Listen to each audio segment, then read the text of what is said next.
when we get the attorney involved, the attorney says, well, first of all, their LLC is now dissolved.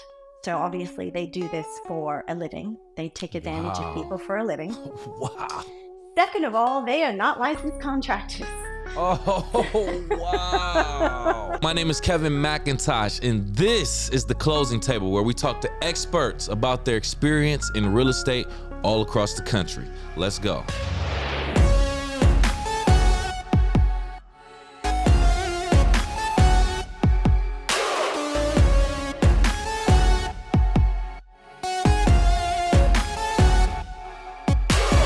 All right, welcome back.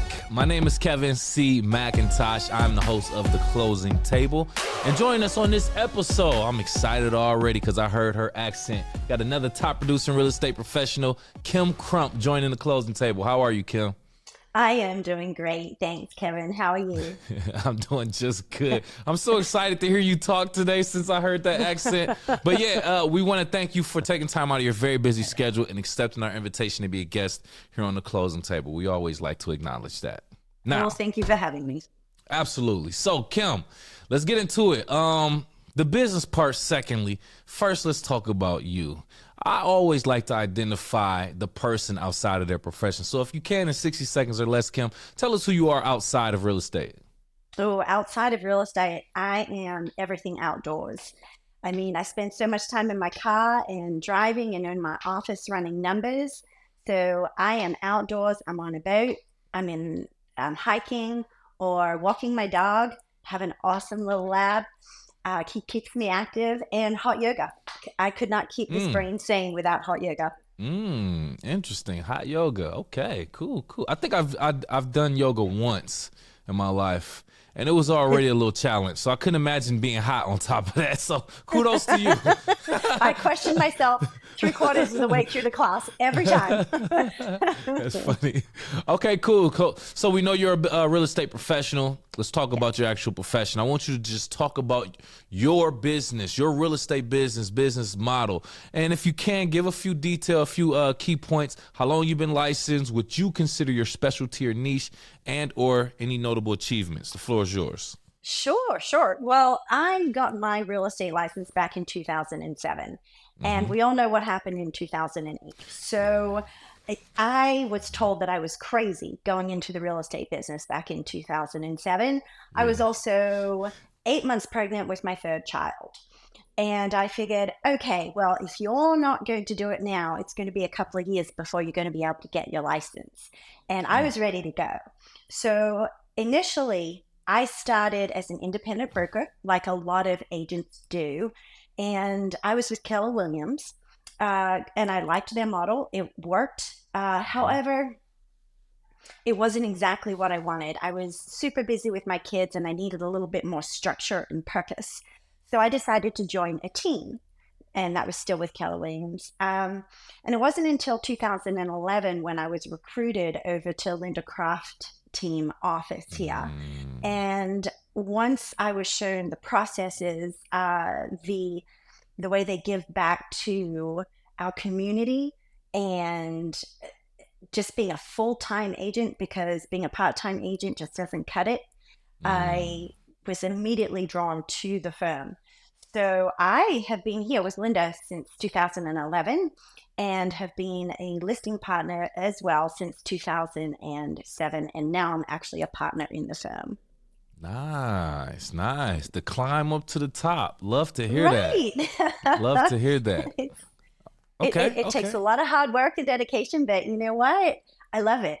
And I think with real estate, you have to love it. You have to want to help people in order to get better. I agree. Yeah, it's more about the service to others rather than, what you receive via compensation or monetary gain or whatever the case may be. That's actually going to help you last longer in the field. I would agree myself. Okay. 100%. A lot of people think that real estate, you're going to go in, you're going to make a quick buck. But if you don't go in there with a servant's heart, thinking you're going to help people, you're going to fail all day long. Well said. Well said. So now we want to know where you are. We want to know where you service real estate. So let's talk about your market twofold. First, Okay. geographically, just describe where you are as much detail to someone who may have never been to your market, city, Okay. the states, any notable landmark, attraction, things to do, what the culture's like, the weather, please. It's fantastic. It's all fantastic here in Raleigh. Okay, so we are the capital of North Carolina, Raleigh. Mhm. Our office doesn't just serve the Raleigh area, though. We also service the greater Raleigh area. So we do have a lot of surrounding towns. We have Cary, Apex, Morrisville, and then, of course, Durham, Chapel Hill, and Mhm. you may have Mhm. heard of RTP, which is the Mhm. Research Triangle Park. We have a very big area. That's why I call it the Greater Raleigh area because it's not just Raleigh. So we do Correct. service approximately 3 to 4 different counties as well. Now, one of the things I love about Raleigh, I moved here in 2003, and we are 2.5 hours to the beach. We are 2.5 hours to the mountains. So Mm. you can do day trips and you can really enjoy everything there is to offer within North Carolina and not have to get on a plane. So it's very, very convenient and it's a really nice lifestyle. Now, with that being said, what is in Raleigh? We have the Carolina Hurricanes, the hockey team. Oh, And of okay. course, we've just started kicking off our season, which is super exciting. We have a super competitive college group here. We have NC State, you have North Carolina, Duke, Wake Forest. So we have a lot of really great college sports as well. Not only that, but we also have the North Carolina Ballet. So I'm switching from one to the next, but we have the North Carolina Ballet and we have a lot of musicals come through. Really, Mm. there's so much here to offer, and that's why we are growing so fast as a a, a city, a town. It's incredible to see what has happened from when I first moved here in 2003 to where we are now. The infrastructure has had to do a complete redo because Mm. we have so much relocation coming to our area. Mm, okay, nice. I've been hearing a lot of great things about Raleigh. Never been myself, so the way you described it actually paints a great picture for myself. I've had a few agents on from that area, so they literally explain it the exact same way you did. 2.5 to 3 hours to the beach, 2.5 to 3 hours to the mountains, the best of Yep. both worlds. Pretty Yep. mild weather, not too cold, not too hot. It's the northern part of the southern part of the United States. So I mean, it's so many good things, that puts it right in the center of a lot of great, activities and just things to do. So I'm loving what I'm hearing about Raleigh so far. And let me also speak on this. Your accent doesn't sound like one of a southern drawl, so we must inquire where does the accent come from? Kim, where are you from originally, if you don't mind us asking? Originally, I grew up in Sydney, Australia, and Oh. I don't really have that much of an Australian accent anymore. If you hear my family, because my family is all in Australia, and my friends, if you hear them in comparison to me, all my friends' family call me American, Yeah.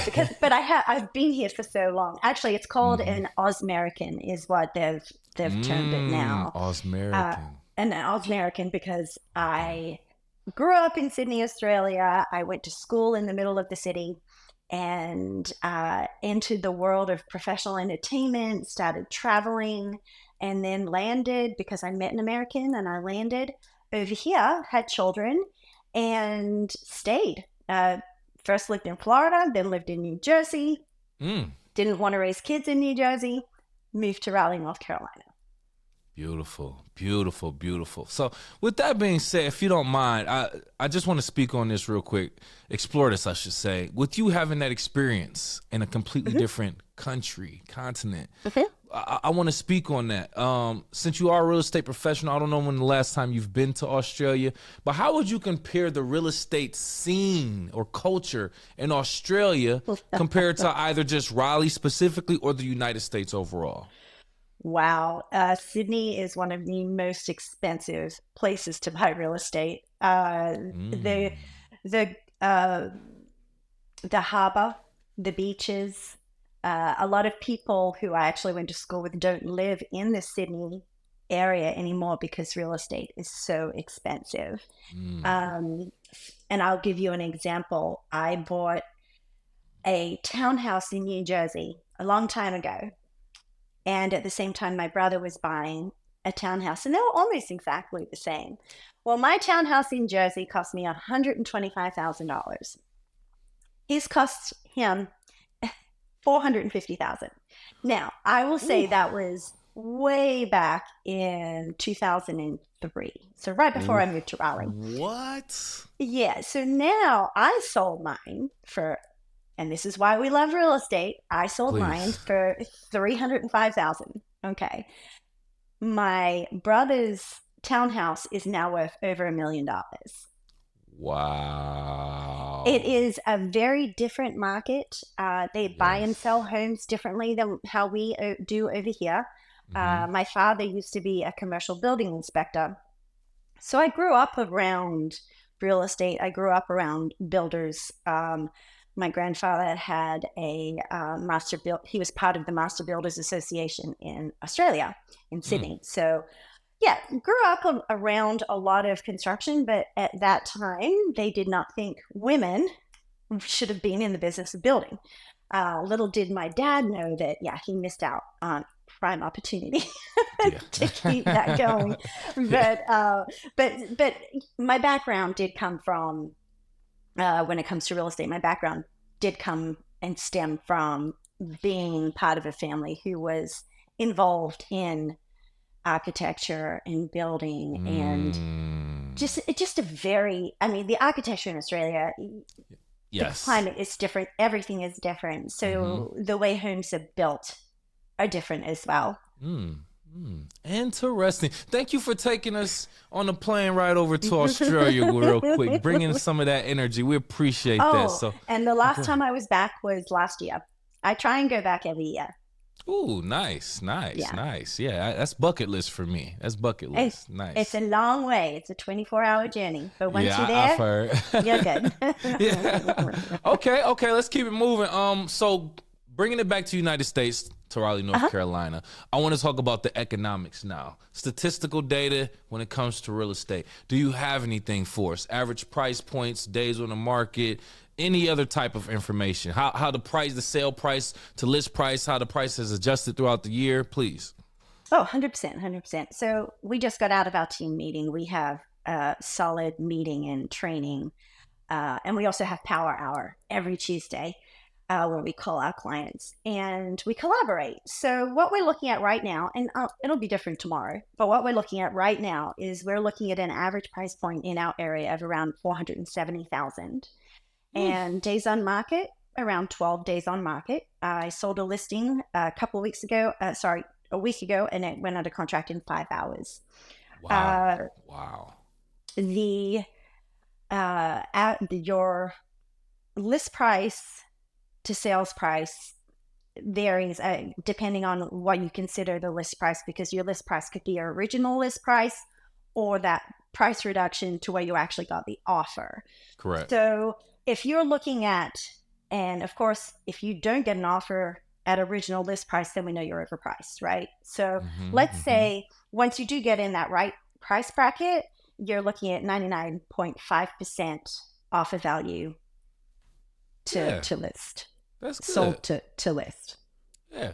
So Okay. if I'm understanding that information correct, Uh-huh. with the list to sell price, we're seeing a lot more people kind of meet them at the price that they're listing it at.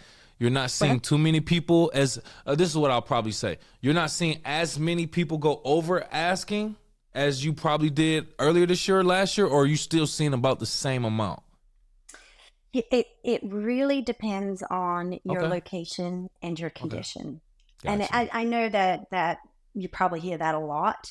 However, any really great house that is priced well in our area is either going to get multiple offers or full price. Of course. And Of we course. are seeing a little bit of a shift right now, of course, with the high interest rates. Uh, but there's always going to be a buyer that needs a home, and there's always going to be buyers who don't want to pay somebody else's mortgage and pay rent. And for those people who understand right now, yes, if you bite the bullet when it comes to interest rates, your home in our area is still appreciating. So it'll be worth more 6 months down the road. So what is more important to you, saving a couple of $1,000s on your interest rate, or is it gaining appreciation and equity in your home?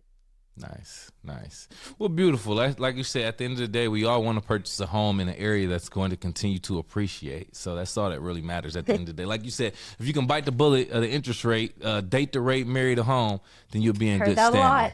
Yes, That's of course. Right. Of course. Right. The team that you're a part of, the Linda Craft team, realtors, they've been a significant part of the Raleigh real estate market for a while. 1985, if I'm not mistaken. 1985 is when Linda Craft first opened her doors. That's right. Beautiful, beautiful. Got a nice history there. With that being said, can you share a memorable story or experience from your long journey just in the overall real estate industry that reflects your team's dedication to excellence and the value you provide to your clients?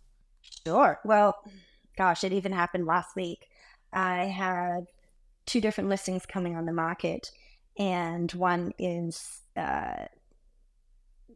needing a significant amount of work because it hasn't been touched since 1976. And that one looked like it had some issues with water. And I encouraged her, we got to dig, we got to find out what this problem is. Turns out that her deceased husband had the basement resealed and waterproofed. And we found the company who had done it previously, which was 2016, and there was a 10-year warranty on it. So we were able to get that company back, and they resolved that problem. On another note, now this story is kind of crazy, and this is not the good story that we like for our clients.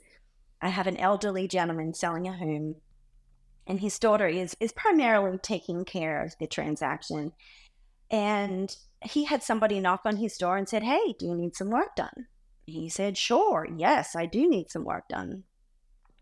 Well, these people, they painted the exterior of the house. They replaced the shutters. They did significant amount of work. The daughter was unaware of the work that he was having done on the house. Well, she comes to me right before we start getting everything prepped into MLS, and she says, "I have all these invoices, and I don't know what they're for."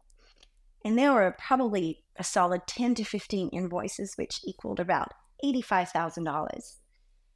One of them happened to be, or actually I'd say 3 or 4 of them had to be for structural work that supposedly this house needed.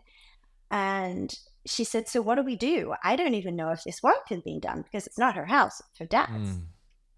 First of all, I get my inspector out there. I'm like, "Hey, Tim, can you check this out? Can you tell me what if, here's a list of all the items, have they been completed?" He comes back, gives me a call the day after his inspection there and says, "Kim, I don't even think there's a structural problem."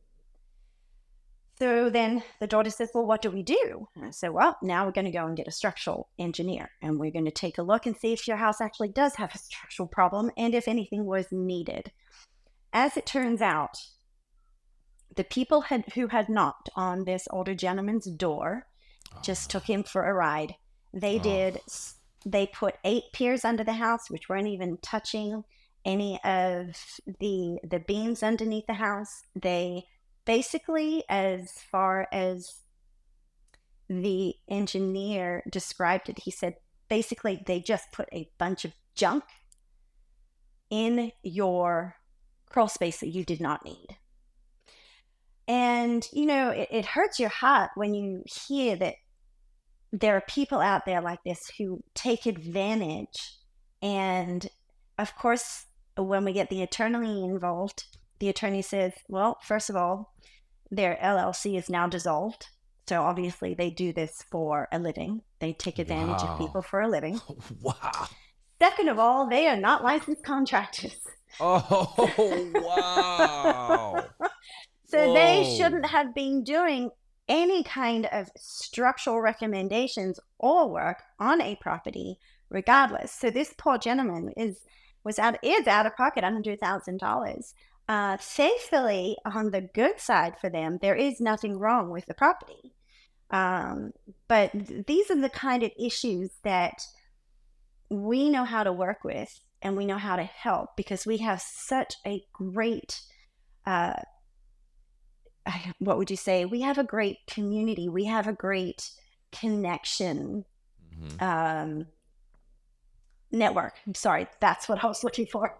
We have a really great network of people that we call on, and we call on them consistently. And they're people we trust, they're people we know. We've known them for years, and they tell us the real story, and that's how we can help people by experience. I mean, we have years and years of experience on our team. The other four partners on this team have been in real estate just as long as I have, if not longer. So we always have we can always have a collaboration. We can always have, hey, I'm thinking I need to do this, but can you just back up what I'm thinking? It's Hmm. always Hmm. our team is has such a strong bond.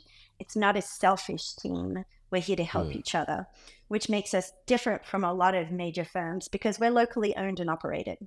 Yep. Yep. And because we're locally owned and operated, and light just went off, because we're locally owned and operated, then we care, we give back to the community because the community gives so much to us. Correct. No, I get that. I get that. The difference that that type of thing makes, working for a team that is team oriented, like everybody Mhm. has that same mentality of helping each other out. That's very rare that you find that where everybody can work together and have that synergy. And then working for a company that is locally owned Mhm. and operated makes a Mhm. huge difference. A Like huge difference. I've had the pleasure of working for a company like that, and even now working for a company that where we work in the community that we service. We service Mhm. it. We're located. Excuse me. We're located in the community that we actually service and beyond. Mhm. But it makes a world of difference. You know the people. They know your faces. They know the work. They can put the face and the name Mhm. behind the work and the representation. So I get that. It makes your company and your branding and your team look so much more professional in my Right. eyes, personally. And we also do a lot of client events too because we like to keep in touch with Mm-hmm. our clients. Mm-hmm. So we do, and in many cases, we have created every year. We're coming up to it again this year. We give away pies on Thanksgiving, Okay. and we usually give away around 800 pies Sheesh. the 2 days before Thanksgiving. Get to choose an apple or pumpkin pie, whatever you like.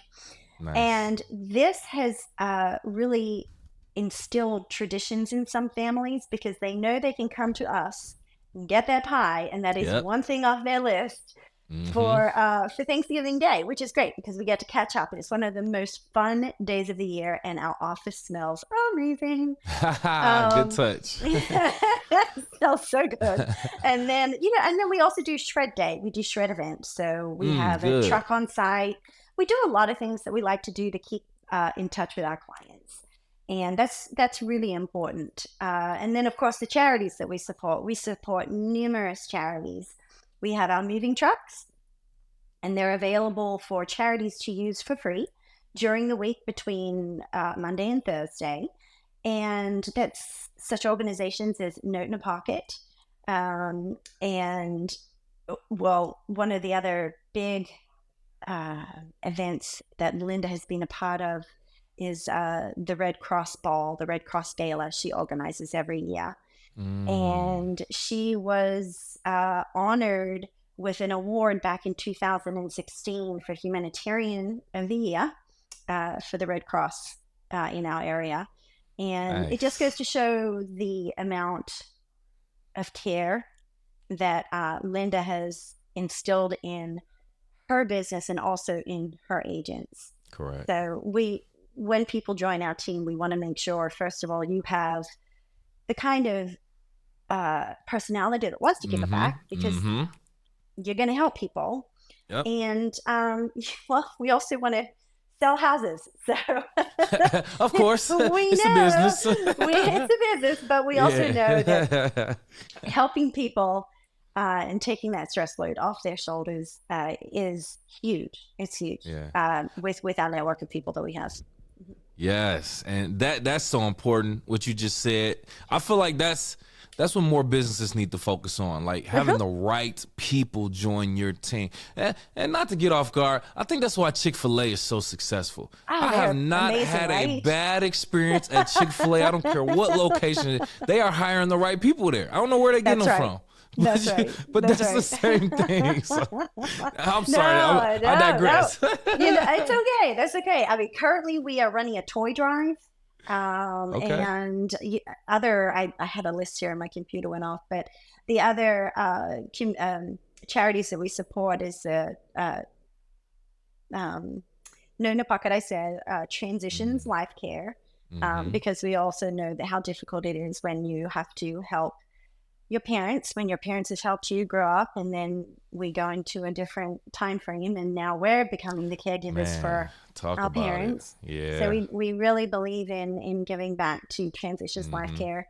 Saving Grace, who doesn't love dogs, who doesn't want to see all those fur babies adopted. So Saving Grace, Second Chance Adoption. So there's a lot of different ones, and it's not just one specific niche. We just reach out to, or we've had different charities that we've just supported throughout the years. Good. And I can only assume the majority of them, or a significant amount of them, are actual local charities. With that being said, too, they're all local. They're all local. Okay, see, there we go. There we go. It makes a big difference when you're dealing with a big brokerage chain, national. They'll probably pick a national charity to work with, which is nothing wrong with it, but at the same time, when it affects the community and the people that you actually see, it makes a difference. So right. Yeah, So yeah. and for instance, giving back to the people, these charities are the ones who give back to the people in our community. Correct. And so how do we make our community stronger? How do we help with that? Well, we try and offer support as best we can. Well said. Well said. The mention of your, quote, mission-driven culture of legendary service, end quote. Yes. Very intriguing when I found that. I want you to elaborate on this. Could you say what this philosophy entails and provide an example of how it has made a real difference in the lives of your clients? Okay, so we have a mission statement, and not very many real estate companies have a mission statement. So let me start with that. Our mission statement is helping people achieve their goals in the most efficient and professional manner, creating raving fans who return to us and bring their friends. So our philosophy, once again, goes back to helping people efficiently, professionally. We want to create raving fans. That's our goal. And we want them to tell their friends, their families about our firm and how comfortable, because it's a trust level. There's a certain level of trust. We are helping them with either one of the biggest investments they're going to make or have made for most people when it comes to real estate. So it's a big responsibility, and we don't take it lightly. We do joke around. We do like to have fun. Yeah, of course. But yeah, so our mission statement is what we really live by. Mission driven, having a mission, stand on Yes. that drive, legendary That's right.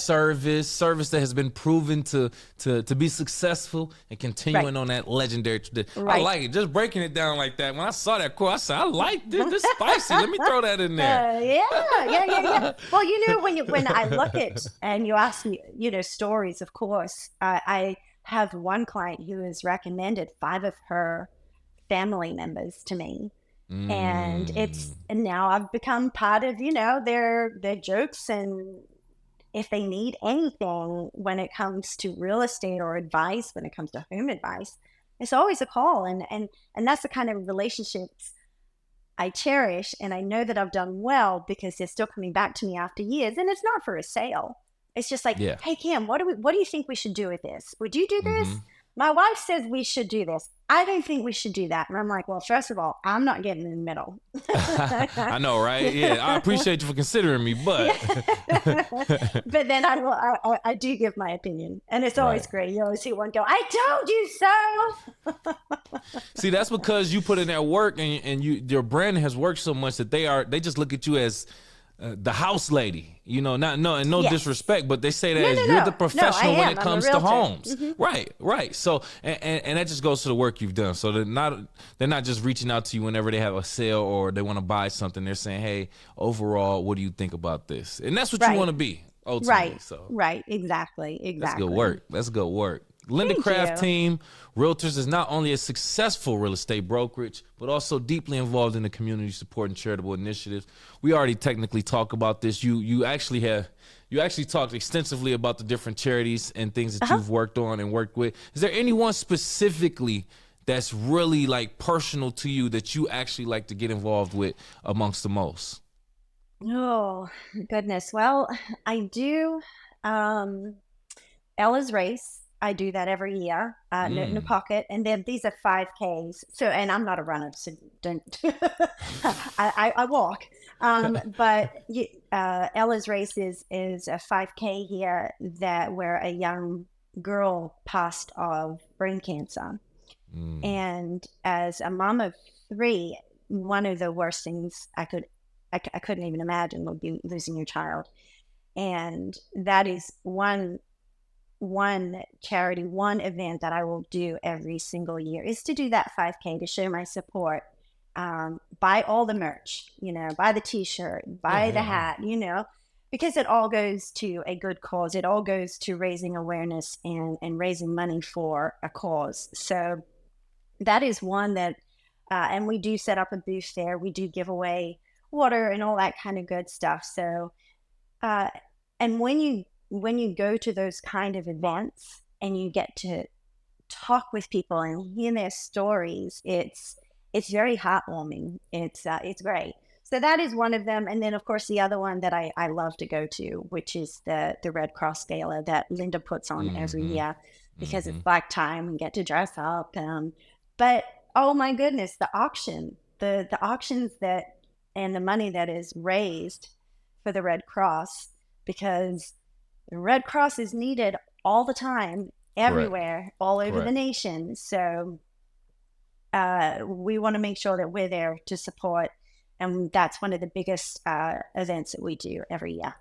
Beautiful, beautiful. You talked extensively about being a charitable person, giving back to the community, volunteering, and you also even gave the reasons why some of these events and things are near and dear to you. You being a mom and things of that nature. So I think that alone just highlights the type of character that you are. And I like to take the time to get to know the person, like I said, rather than just a professional, because Right. those don't necessarily have any direct benefits to you as a real estate professional. It's just literally you Right. being a great human being. And yeah, at the end of the day, it shows this good charity and what we're doing is attached to this name and this brand. We care about the community, but you still personally choose to get up and do that. So Right. I Right. like to And highlight that. thanks. Thank you. And one of the things that I really love to do when I first meet people, of course, a lot of people do free consultations, but uh, that is when I really like to get to understand people. And it's not just about this is how we do real estate transaction, because every single client that we interact with is different. Hmm. No Hmm. transaction is ever going to be the same. So we want to know when we first meet with people the why. Why are you selling? Why are you buying? And who's involved? And gradually, as you gain trust, then you get to understand their reasonings. And sometimes it's straightforward, but a lot of times with sellers, it's not. Yeah. So you really need a seasoned, trusted real estate agent for that. But no, I really enjoy getting it's a people business. And I'll tell you right now, I talk so much during the day, I go home, I don't want to hear myself talk Yep. anymore. Yep. No, I feel that. Same thing. Running a podcast, I go home and I'm silent. Don't You're talk like, to me. stop talking, Kevin. Perfect. Perfect. So Kim, as an influential woman in business, in real estate, more specifically, you receive numerous accolades and achieve remarkable success. I want to applaud you on that first and foremost. Thank Could you you. share a piece of advice or a guiding principle that's been a driving force behind your journey and how this philosophy has influenced your team approach to real estate and service? 100%. So, first of all, find yourself a mentor. Find yourself someone that you can look up to, someone that you admire, and continue to learn, continue to grow. Because when you have someone that you can admire, you look up to, and that actually, Princess Diana was one of them for me. And another one, of course, is Linda Craft, who I have learned so much from over the years, and continuing to do the classes and learning and accreditations, just investing in yourself. Because if you don't take care of yourself, you can't take care of other people. We know that, but really doing it, not just saying it. But first of all, like I said, the way I got a start, and I got a running start back in 2011 when I joined this team, and that was partly my motivation. I wanted to succeed, but I also had a mentor who guided me and gave me advice. Didn't tell me what to do, so there's a difference. Right. Didn't tell me what to do and how to do it, but guided me and gave me advice. And if my kids listen the same way as I listened, maybe. I know, right? Yeah. Get some things done around Get here. some things done around here. Okay. Look, I don't get it right. But no, having a mentor is so important, and growth. Really just continuing to grow. I mean, I won't say how old I am, but I want to learn every day. I want to grow, become better, because, hey, that's what makes life interesting. Makes you a fun, intelligent person. You can have great conversations, and you can talk to anybody. It's part of the story. It is. It's part of the story, and that's what people want to see, that you're not just there opening a door for them. Anybody can open a door to a house. It's not rocket science, but that's not what a real estate agent's job is. But I will say, yeah, since I joined here, I had never looked back. And it's if you're lonely, if you're a lonely realtor, and God knows there are a lot of them out there right now who are struggling, and they're struggling big time because this market is not easy. True. And I hate to say it, real estate is never easy, but it is particularly difficult right now. Maybe you should go and join a team. Maybe you shouldn't be on your own. If you can find someone to guide you, and don't always think about the leads, because I tell you right now, if you're not, we are calling, we are on that phone. If you are not putting in the work, you're not going to get the business. So correct. It may be a lot harder for you right now on your own than it would be if you were part of a team, learning, moving forward. So when this market does turn around, because everything's temporary, when it does turn around, then hey, maybe it will come back to you. But if you're out there and you're lonely and you just don't know what to do, that would be one of my pieces of advice. Go be around people. Yeah. Be a people's person. Be around the energy, good energy more than anything. Course, if you're an introvert, that's okay. Pretend to be an extrovert for a little while. That's me. Be an introvert. That's me. That's me right now. I try my best to be like, I try my best. But great job. Thank you so much, Kim, for accepting our invitation and pulling up a chair to the closing table. We appreciate that so much. At this point, if you have any last words and/or want to tell people how to reach out to you, the floor is yours. Well, I am on all social media platforms, TikTok, LinkedIn, Instagram, Facebook, all of it. My name, once again, is Kim Crump. I'm with Linda Craft Team Realtors. And you can reach me via email, kim@lindacraft.com. Perfect. Thank you again, Kim. We appreciate you. And for our YouTube audience watching right now, if you've gotten to this point in the video, please do us both a favor and hit that like button. Please and thank you. Make sure you also share the content and subscribe to our channel. And if you are listening on Apple, Spotify, or any other podcast platforms, please do the same. Give us a like, give us a 5-star rating, and subscribe for our latest content. Hey, Kim, I wanna leave our audience with a question before they leave, just to get their brains turning. So this is for you, audience. Does it mean more to you if your agent is doing more for the community or if they have a good track record of representation? Which one means more to you? Don't tell us now. Leave it in the comments below. Besides that, we'll talk to you next time.